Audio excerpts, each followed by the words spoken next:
Deborah here from Odyssey Magazine, coming to you from the home of Odyssey on the Hibiscus coast of KZN. And today we're doing something really special. We are starting to do some wisdom dialogues with Colleen Joy. We will touch on things that are really difficult, pressing, hard to deal with in the world where it is right now, and with all of the challenges we face in these very interesting and unusual times. So some of the topics we're going to discuss in this series is finding inner peace in times of turmoil. How do we hold space for others? Many people are experiencing great loss at this time. Trading a scarcity mindset for an abundance mindset, and overcoming grief and loss. And then we may also touch on other subjects in these series, but those are the primary contents that we're going to be looking at in the first 4 segments. So I'd just like to welcome Colleen Joy and tell you a little bit more about her in a while. Welcome, Colleen Joy. Hello. Thank you so much, Deborah. It's just wonderful to have this opportunity, and I'm looking forward to our beautiful dialogues together. I would like to introduce you more fully to Colleen Joy, who is our guest in these Wisdom Dialogues. Colleen Joy is an author and spiritual teacher who has taught over 35,000 people in 60 countries, delivering over 4,000 classes and talks. 2 documentary features have been made about her life story, and she's been a regular expert television and press guest for over 20 years. Colleen Joy has worked with some of the world's spiritual thought leaders, including the best-selling author Dr. Michael Newton, author of Journey of Souls, serving as a board director for the Newton Institute. She has shared a stage with Neil Donald Walsh, author of Conversations with God, who after hearing her speak said, "You belong on the international stage." Colleen is best known for her wisdomwellway meditation method and InnerLifeSkills Master Coach, internationally accredited certification programs. And I would like just to lead into the first topic today. Colleen, how do we find inner peace in times of turmoil? Wisdom teachings tend to say that we need to go to that place within, in the silence, where we can connect to unbounded joy and peace and all of those good things. But how do we get there when there's so much going on around us? I think that's such a beautiful and important question, Deborah.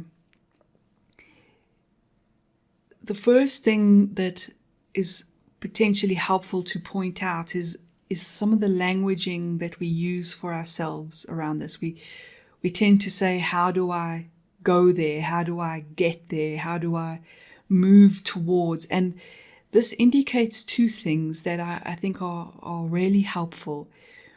The first is that we feel like we're not there and we need to change our current state. And that's often because we're experiencing some form of stress or suffering.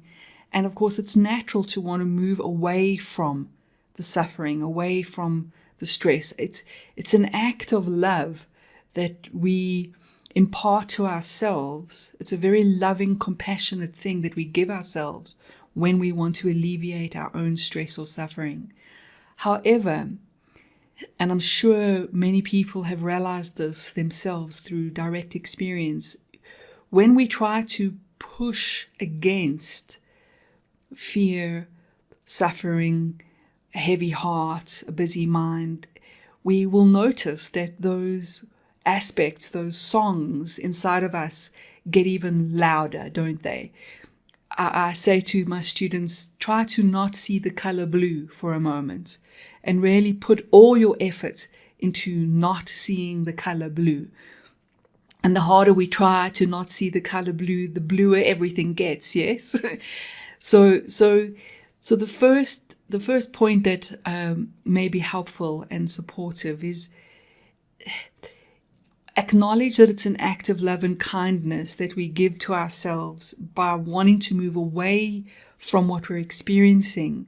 But wisdom shows us that by the very act of trying to move away from that uncomfortable feeling, from that busy thought, actually reinforces its power. So it takes an act of courage with compassion and love for ourselves to perhaps give ourselves 10 minutes, 20 minutes or more, whatever we feel drawn to really be very present to the very human experience. So that's what I would suggest first, so that we really look at the color blue. We really let ourselves be quite close to that feeling. And sometimes we realize in that moment that our fear of the fear, our anger at the anger, our irritation at the irritation, our busyness against the busyness is actually dissolved, or at least made to be less chaotic and less overpowering when we just be very present, very honest. And this is challenging for us spiritually minded folks, because we might even tend to try be spiritual, right? Try to be spiritual instead of really being with our very human experience. So that's the first thing. And then the second thing is, once we are really honest, being with the discomfort, being with the sensation, being with the thoughts, is to realize that instead of leaving the pain to find that peace, is to be available to notice in our own direct experience, not as something we have to believe, but to actually check in with our own direct experience that just possibly we are the peaceful space, that actually we are the peaceful space in which these songs of pain or suffering or struggle are arising. And that subtle reorientation, instead of feeling like a separate little suffering creature that's trying to find a spot of sunlight, like our beloved animals in winter want to go, our cats want to go and find a little spot in the sun at the window. Instead of feeling that we are this contracted, separate, suffering little creature, we realize that the songs of suffering are in us, and what we are is the oasis. We are the peace. We are the open peace that is like the space that is never touched by the song. I can play a song that is peaceful, and I can play a song that is sad, and I can play a song that is very aggressive. The music that plays through the space doesn't alter the space. So when we sit with whatever song is showing up, and we allow it to be there, and we don't identify with it. We don't say, I am my sadness, I am this thought. When we realize I am the peaceful space in which the song is playing, that switch is first of all, it's like its own kind of medicine, because it immediately gives the nervous system, it immediately gives our body, mind, access to a different song. Because when you're trying not to think of blue, only the song of blue is playing through your body. Now we've let that sadness be there, and we have noticed, I am this space, I am this present awareness in which this sadness has arisen, and therefore that immediately gives the body, the heart, the mind access to that peaceful truth.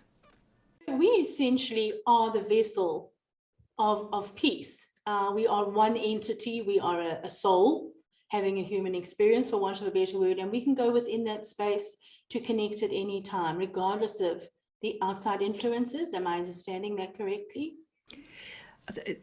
Think of it as changing radio stations. It's one of my most simple, helpful understandings, and it's something that my inner wisdom, my inner soul voice, my intuition, whatever, wisdom doesn't mind what you call it. And I've given it different names over the years. But think of it as changing radio stations. So wherever our attention is, that's what we are tuned into.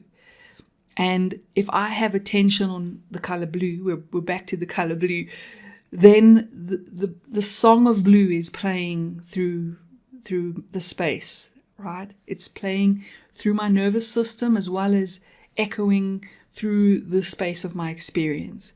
Now, if I don't know that I can change radio stations, then I'm going to be completely bound by the song that is the loudest. And with our human bodies, as we all very much experience, the human body has its own programming, its own mind, its own songs. And they tend to be songs of survival. They tend to be songs of fear. They tend to be songs that are wired out of necessity into our very DNA, our very physicality. Now, if we don't know that we have another choice, that we can change radio stations, we get the soul song or our other radio stations get drowned out, and we don't know that we can change. So we stay stuck on Fear FM. We stay stuck on surface, what I call surface thinking and surface thoughts. I'm sure everyone can relate to moments in their life where their thoughts were clear, where their heart felt open. Perhaps it was a moment in nature, perhaps it was in a moment that they felt touched by something divine, or there was an act of grace, or they were meditating, or they were laughing with friends, or they were, so many different ways that this can be accessed. And all of a sudden it feels like there's no edges. It feels like there is just love. It feels like everything is just okay. And then in another heartbeat, we feel like we lose that. And it's one of the most common questions I hear is, Cole, how do I get back? How do I find that again? And it's so important to just realize that our radio station has changed, that we haven't changed, that where attention is on has just altered. And so now we're back on Fear FM, and therefore the song of fear is playing through the nervous system. So we can be conscious about this, and we can therefore decide what radio station would I like to tune into now. Bearing in mind what I said about not trying not to hear Fear FM, not because then we actually get jammed on it. If I'm trying not to think of blue, all I can think of is blue. If I'm trying not to be frightened, fear just gets worse. So the first step is still always being with the radio station that's there and fully allowing it. And that frees us to now shift. Then we set an intention that we would like to go, and these are the different words that sometimes help me. We would like to go deeper than the fear. We'd like to go deeper than the personality. We intend to find the radio station of our soul. We intend to find the radio station of wisdom, whatever word works for you. Now, intention moves attention. So intention is like the hand that would grab the little dial and push it along, or push the button, and attention is the actual dial. It's the thing that moves between the different radio stations. So intention is a silent, sincere decision that we make in our hearts, and sincerity is very important here. It's, I really want another perspective. I really want to tune in to different thoughts that aren't only streaming from my survival programming, from my fear, from this very beautiful but very challenging humanness. I want to access deeper wisdom. I want deeper truth. I want to see more clearly, and that intention can help us to change radio stations. And then, yes, we can we can now be available to thoughts that feel like our own because they're in our experience, but the texture of them is a little different, isn't it? And everybody's felt this. It's like a thought that feels more peaceful, a thought that doesn't divide, a thought that has a gift of clear seeing. And when these thoughts are available and they become known, they bring gifts to us because they become the teacher, the Sat Guru, the highest teacher within, that gives the heart, the mind, and the body new ways of seeing and new ways of being. That is really an incredible concept, an incredible way of looking at it, because for most people, it's really hard to get what they call getting back to the space they were before, and to be able to see it now as simply focusing on something different or setting an intention and changing the radio station and allowing the attention to go to the new radio station really just takes it to a level that we can all understand. Thank you so much. It's a pleasure.